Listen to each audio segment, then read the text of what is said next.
So hello everyone, my name is Grace Gibney and I am a senior journalism major here at Biola with an emphasis in writing and publishing.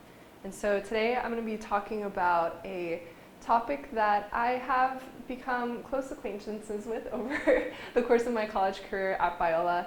And this is actually a topic that I am constantly learning more about as I begin to look ahead towards graduation and what my life is going to look like after Biola. So with that, we're just going to go ahead and jump right on in.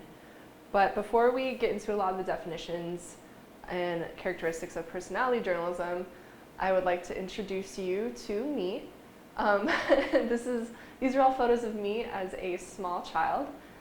In the top left-hand photo, you can see me and my brother channeling classic 90s vibes with our homemade Lego cars and our character t-shirts. In the middle photo, it's just me as a toddler going for a drive in the backyard. And in the top right-hand photo, that's me with my beanie and my grape soda and my best friend Brittany after we had just finished a Bible quizzing competition. And so each of these photos gives details into who I am as a person and my personality. With the Lego cars, it kind of gives attention to my eye for detail that I had when I was a little kid. I still like to go for long drives in my backyard. Well, not my backyard, but in my car on the open highway, because that wouldn't work too well if it was in my backyard. And I mean, to this day, I still really like grape soda. I still wear beanies all the time, and I have to wear glasses and contacts in order to not be considered legally blind. And so each of these details in these photos describes who I am as a person and who I am today. Speaking of which, today is my birthday, so the instructor should keep that in mind as they're assessing my presentation. Just a little word of advice. So with that, that leads us to an important question, and that question is, why is personality important? But more specifically, why is personality important in the field of journalism? And the reason why I ask this question is because the answer can actually go a lot of different ways depending on the kind of person that you are. But for me, what it boils down to is that your personality dictates a lot of the aspects of work that you do over the course of your life. And for me, my personality actually started dictating the work that I wanted to do at a very young age. With a lot of my friends at Biola in high school, their stories are very similar when it came to choosing a school that they wanted to go to. When it came to their senior year, they found themselves struggling with, oh my gosh, now I have to pick a career all of a sudden, like what do I do? But for me, I knew that I wanted to be a writer when I was 6. My parents introduced me to writing, and I actually knew how to read and write by the time I was in kindergarten. So thank you, Mom and Dad. But then from there, I actually took that a step further, and by the time I was in first grade, I actually wrote my first book. And I included illustrations too, but I don't think stick figures are really much to brag about, if we're being honest. But after I shared that story that I wrote with my first grade class, I knew that I wanted to share stories for the rest of my life. And so from there, I just wrote book after book after book through, all throughout elementary school and junior high. And this eventually led up to high school, where I was introduced to journalism for the first time. And so this was my high school newspaper. It was the Bora Senator. And while I was at the Bora Senator, I was the website editor. So I edited the website that you see up on the screen. But I also was their news editor for 2 years. And then by the time I hit my senior year, I was the senior associate editor. So I really dove into the paper and into the staff that was there. I really enjoyed news, but I also wrote for all sections of the paper as well.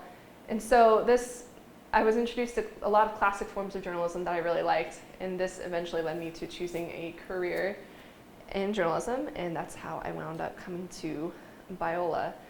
And so over the course of me being at Biola, my first 2 years really revolved around breaking news, because that was my section in high school. My sophomore year, I was the news editor for the Chimes, and then the following year, I was editor-in-chief. So if you don't know what the Chimes is, it's amazing, but I might be a little biased in saying that. But between those two positions of being news editor and editor-in-chief, I was a breaking news intern for a newspaper back home in Idaho where I'm from called the Idaho Statesman. And so over the course of this internship, it lasted 6 weeks during the summer, but I came away with over 30 pieces of professional portfolio material. And it was a really great experience. Like, I learned so much while I was in the newsroom and part of their staff. But I also realized that a lot of stuff I was writing, I wasn't able to relate to. I can't tell you how many articles I wrote, and then I would open the newspaper the next day and read them, and I just couldn't relate to what I write. It doesn't mean that the news wasn't important. Like, don't get me wrong, like a man losing his arm at a sawmill is pretty important information, not to mention mosquitoes, because nobody likes those, as well as TSA guidelines, like I have in this column piece on the side. But I just wasn't able to relate to a lot of the information that I was talking about. So I took that into consideration, and I tried a different approach with a lot of the news typewriting that I was publishing. And so in the top left-hand piece, it was a news feature story that I wrote. And this story was a little interesting because it was about trees. And so trees are just trees, right? They're everywhere. You find them in nature. And how can you relate to a tree? So in Idaho, actually, trees are actually a part of our history, believe it or not. So a little history lesson for you specifically about Boise. When French fur trappers came to our town, they settled into the valley, and they called it Les Bois, which literally means the woods. So the city of Boise's slogan is the city of trees. So the people in that area of Boise just had this special relationship with their gardens and tending for their trees. And so with this particular story, we had a really harsh frost early one spring that damaged a lot of trees. And so I tried to find a way to make this story relatable to a lot of people whose trees were damaged. So I ended up going to an elderly couple's home and just having our photographer take really close pictures of the damage on the trees. And so the story actually wound up getting a lot of great feedback. I had so many people calling my voicemail just asking for tree advice, and I mean I'm no tree expert. So I wound up directing their questions to the arborist that I had interviewed for that story. But it actually turned out to be a piece that people were interested in and could relate to because everybody had trees in the valley. And so for this next story, it was about a local artist collective in downtown Boise. So I pitched this idea to the A&E editor of the paper. I had discovered this alleyway tucked away in downtown Boise where artists got together every year and repainted the whole stretch of alley with these different murals and pieces. And so this was kind of like a hidden gem in downtown that all the locals knew about, because if you were out for a night on the town, you kind of wander into this alleyway and look at all the different art. But nobody had ever reported on it before because this was a new and upcoming thing that had been reoccurring in the town for the past 8 years.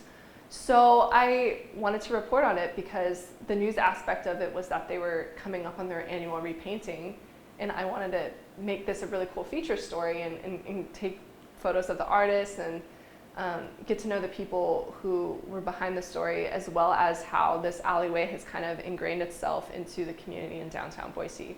So with these two different news features, I just found a way to make it relatable to people and spark their interests, and found a way to connect with the Statesman. So we are going to jump over to the dark side,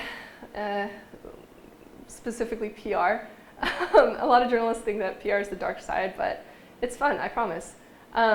So this semester, I've had the opportunity to work as a PR intern for Macy & Associates, which is an agency over in Playa del Rey. And so we have a particular client. His name is Luis Nieves, and he owns an extended auto warranty business. And so part of what we have tried to done for this specific client is portray him in a positive light. And the way that we've done that is we've actually created a personality blog for him to portray him as someone who is trustworthy and has a reliable voice within the auto industry. And so this is how we wound up with the Consumer Auto Advocate site. Every week I write blog posts about anything that has to do with cars that people can relate to. And so yesterday's post that I published was about safety trips for traveling with your pets. I mean, everybody loves dogs, right? Everybody can relate to the feeling of being on the road with your dog and making sure that they're safe and comfortable in the car. So with that, I also manage their social media accounts as well. So that's my shameless plug if you guys wanted to check that out. But just recapping all of that. Our goal was to really create this personality for our client in a way that was trustworthy and reliable, and we actually wound up hitting two birds with one stone in that, we succeeded in communicating trust with consumers, and we also ended up generating a lot of business for him, because we have had a lot of people hop back on the site and say, oh, this content is good, and I feel like I can relate to a lot of stuff that you post, and I'm going to be coming back in the future. And our analytics haven't lied, and people actually have been returning. So that's been really cool to see, and a really cool project to be a part of. And so I know this slide might sound like a resounding gong or clanging cymbal. I can't tell you how many times I've had people ask me over the course of being in journalism that the internet is killing media, but we know that this is not true. Media and journalism is not dying. It's just in a state of getting a makeover. And I think this quote summarizes that transition very well. So it reads, "The reality is that much of what we find competing with journalism in the digital world are things we barely even recognize as journalism. How the industry adapts to that change will be the real challenge." And so I think that, I firmly believe that journalism is currently in a state of being reinvented. And this, receiving this new facelift is really beneficial for journalists like me who aren't quite sure where they fit into the scheme of publishing. And so this brings us to my personal definition of personality journalism. And so personality journalism is the middle ground between serious reporting and lighthearted news where everybody wins. And when I say everybody wins, I mean both reporters win and readers win as well.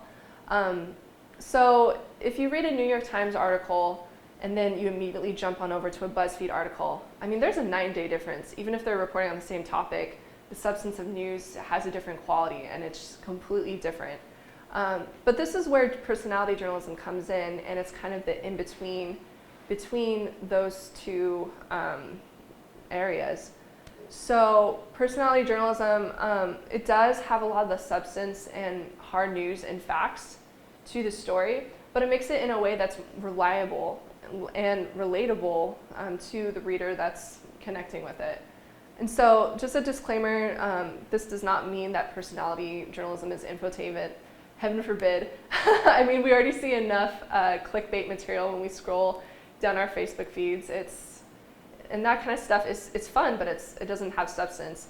And that's what distinguishes personality journalism from infotainment, is that it does have concreteness and quality in its writing and what it's trying to say. And so I know it can be hard to know where exactly you would want to plug in or try and fit in when it comes to figuring out a publication that you want to write for. And all this has to do essentially with your personality type. And if you don't know your personality type, there are many different kinds of personality tests that you can take. A classic one that we do at Biola is the Myers-Briggs test. And so over the course of me being at Biola, my personality type has actually jumped around quite a bit. And I think a lot of that has just depended on my work experience and where I've been plugging in on campus, whether it was with the Chimes or with my internships. I just jumped all over the place. It was kind of interesting to watch and see. But when I took the test a couple days ago, this was what I got. I'm INTJ. So here are a couple keywords on the screen that just describe my personality and give you some insight into the kind of person I am. And so now that once you figure out your personality type, the rest is just figuring out what publication to plug into. And a lot of the good news is that there are so many alternative media sites now that are on the rise that are personality type based that you can plug into. But what I highly recommend is that if you're a writer like me who's looking for a publication to plug into, first of all, make sure you believe in what they're publishing and what they're trying to say. Because if you can't believe in your publication or respect the content that they're putting out, you're not going to be happy and you're not going to enjoy your experience there. And also, I mean, with that, just do your research. Research their opinions on really important political issues. And before you ever decide to jump to their career site, that's an important consideration to take in mind. So these are just a couple that have caught my eye. I'm not sure if I can see myself applying to the Babylon Bee anytime soon, but that doesn't discredit the Babylon Bean as not being a form of journalism. It is. It just depends on your personality and what you feel the publication says to you and to their audience. And so with that, this concludes my presentation. I appreciate you all sticking with me and listening and hearing what I have to say. And I'm going to go ahead and open the floor to any questions that you guys might have.